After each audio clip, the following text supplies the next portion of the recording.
The Sri Lankan Parliament reconvened today amid the political crisis in the country. Yesterday, the Sri Lankan President Gotabaya Rajapaksa revamped his cabinet with 17 new ministers. While addressing the Parliament, country's embattled Prime Minister Mahinda Rajapaksa said that a 19th constitutional amendment is absolutely necessary in order to create an accountable administration amid the ongoing crisis. As per reports, Sri Lanka's main opposition party is likely to move no confidence motion against the government. This comes as Rajapaksas continue to face the heat of crisis of a spiraling dissent among the public. On Monday, President Gotabaya Rajapaksa admitted that patience among the citizens was wearing thin and that it was justified. The statement came after he appointed 17 new ministers to take up roles in the new cabinet ahead of the crucial IMF talks.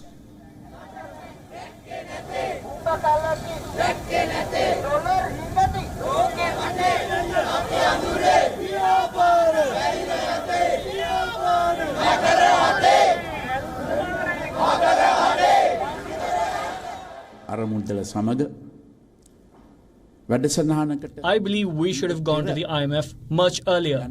Not providing agrochemicals to farmers is also a mistake. We will now give fertilizers to our farmers once again. People are suffering because of the economic crisis, and I deeply regret it. Ministers have been appointed for portfolios ranging from power and energy, health, environment to water supply, irrigation and more. Their appointments come amid raging anti-government protests in the country. The biggest change reflected in list of ministers is the absence of any name from the powerful Rajapaksa family. From general public to opposition parties, thousands have taken to the streets to voice their dissent against the current regime. Sri Lankan opposition party JVP began a massive public march 3 days back to support the ongoing protest movement. The JVP protesters have now converged in Colombo's town hall. Security has been beefed up around Presidential Secretariat to prevent further ruckus. The South Asian island nation is currently witnessing one of its biggest financial meltdowns since independence. Growing inflation, prolonged power cuts and lack of basic staples have pushed the general public to the streets. Along with this, a sharp drop in the country's foreign exchange reserves has stalled imports of essentials, thus creating a huge gap between demand and supply. And for more on this political development in Sri Lanka, WION correspondent Dasunia Thauda has sent us this report from Colombo. Take a look.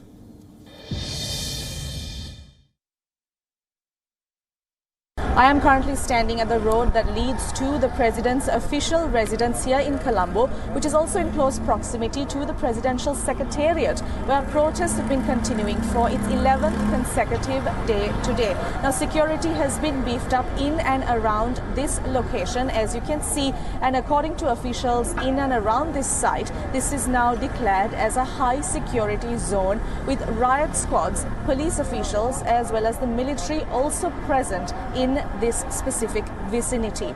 Now, protesters across Sri Lanka have been demanding President Gotabaya Rajapaksa to step down, and that it seems like these protests will not be ending any time soon, given the fact that President Gotabaya Rajapaksa has reiterated on multiple occasions that he will not be stepping down amid Sri Lanka's worsening economic crisis. Reporting for WION World is One from Colombo, I'm Dasunia Thauda.